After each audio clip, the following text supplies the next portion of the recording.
So welcome to the first edition of the RCA training show.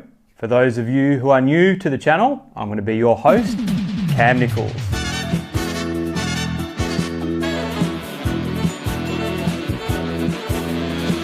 In this video, I'm going to share with you some footage that I captured when Caleb Ewan was recently in my hometown of Noosa in the Sunshine Coast during the professional off-season. For those of you who are not aware, Caleb is a professional road cyclist with team Lotto-Soudal and is arguably one of the best sprinters in the world. In this video though, we're not going to analyse his sprint position, which many do given the extreme nature of his aerodynamic position. Instead, we're going to watch the way he rides steady state with a goal of sharing some insights with you about how we should all be riding our bikes in training. But before we get into the footage, just quickly on the new channel format, which is starting today. On Wednesdays, that's Aussie time Wednesdays, which is today, it's going to be the RCA training show, specifically dedicated to training and road cycling equipment reviews. On Fridays, it will be more casual, where it will be more of a vlog style, where I will share with you what it's like mixing bike riding and racing with a busy family lifestyle. By having two separate days dedicated to different styles of content that I like to create, it just enables me to set an expectation with you, the audience, about what you can expect from me on both Wednesday and Friday. Now, if you're new to the channel and all that sounds up your alley, please don't forget to subscribe below and also hit the bell notification if you want to be alerted when I publish a video. So let's get into this one. So here we are riding along David Low Way in the Coolum area in the Sunshine Coast in Australia. Just note that I will skip forward and pause the footage at times just so we can make the most of our time together today. Earlier on this day, we had ridden the Noosa Bunch Ride. It was a high intensity session where Caleb Ewan tore my legs off. Now I'll link to that video below, and also at the end of this video for those of you who might have missed it. It was one of my most popular videos ever actually. And following the bunch ride, we had a post-ride coffee, of course, and then after the coffee was completed, it was 3 hours steady on the cards for Caleb Ewan and another elite rider you'll see shortly, Freddie Ovett. So here we are rolling steady, and this is the purpose of the video today, to emphasise what steady state riding actually looks like. Aerobic, zone 2, base building riding essentially. For those who follow the channel, you will have seen me in the past sharing some footage with you of the way many road cyclists ride their bikes. Often many will go out and ride their bikes dictated by the terrain, constantly going into their upper end zones, riding up inclines, accumulating high levels of lactate in every single ride, free pedaling down undulating terrain, and ultimately missing out on focused base building riding. While I talk about consistent steady state riding all the time, I'm just some regular bloke who took up road cycling at age 28, worked my ways up through the grades in the local amateur scene and randomly started making YouTube videos in 2018. Yes, I've recently become a road cycling coach, but I know there are many people out there that are like, who is this Aussie YouTuber? So to prove my point to any naysayers out there, we are watching one of the top paid professional road cyclists in the world here, riding their bikes steady state.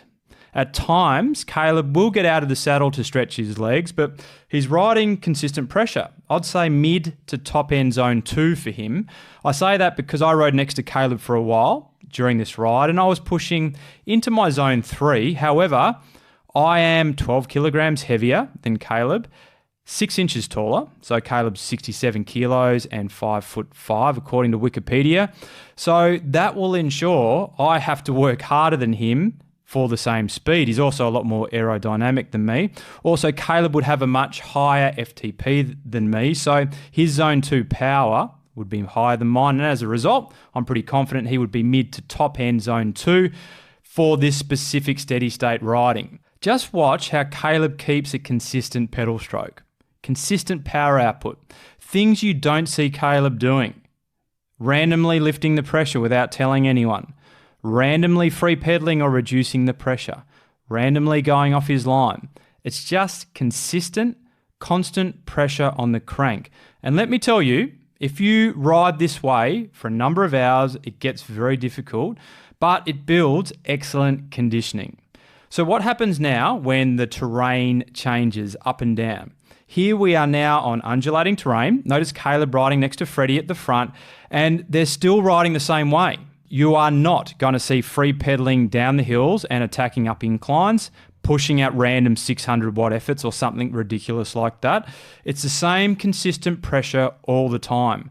Caleb's not letting the road undulations dictate what he does. It's steady state, base building, riding right here. It's volume in the legs. And I do really need to emphasize the pedaling down the inclines. I see so many cyclists, even down the slightest incline, they take the pressure off the crank and they free pedal. If you're training and working specific systems, free pedaling does absolutely nothing for you. It just teaches you bad habits, so there's no need to do it unless, of course, you're descending down a serious hill or mountain. At times during the undulating terrain, the hill becomes a good opportunity to stretch the legs, get out of the saddle, and it's kind of hard not to increase the pressure ever so slightly when the road heads up. But it's controlled here. It's not a 600 watt attack. Yes, you can see my wattage momentarily going above 400 watts, but keep in mind, I'm behind pro cyclists. They're a lot lighter and aerodynamic than my 79 kilogram frame. So Caleb and Freddie are probably pushing slightly into their top end zone 3 as they stretch their legs here.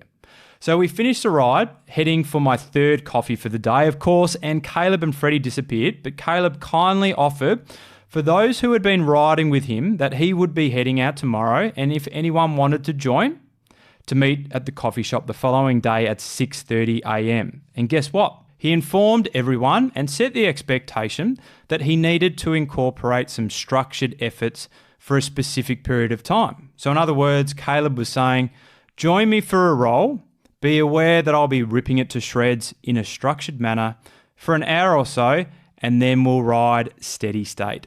Consistent and predictable riding. So that's how pro cyclists do it, like Caleb Ewan. When they ride their bikes at high intensity, they'll set an expectation with their training partner if they're with one. They'll then go out and do their high intensity in a very structured manner for a specific period of time. And then when they're done with their high intensity, they'll ride consistent, constant pressure.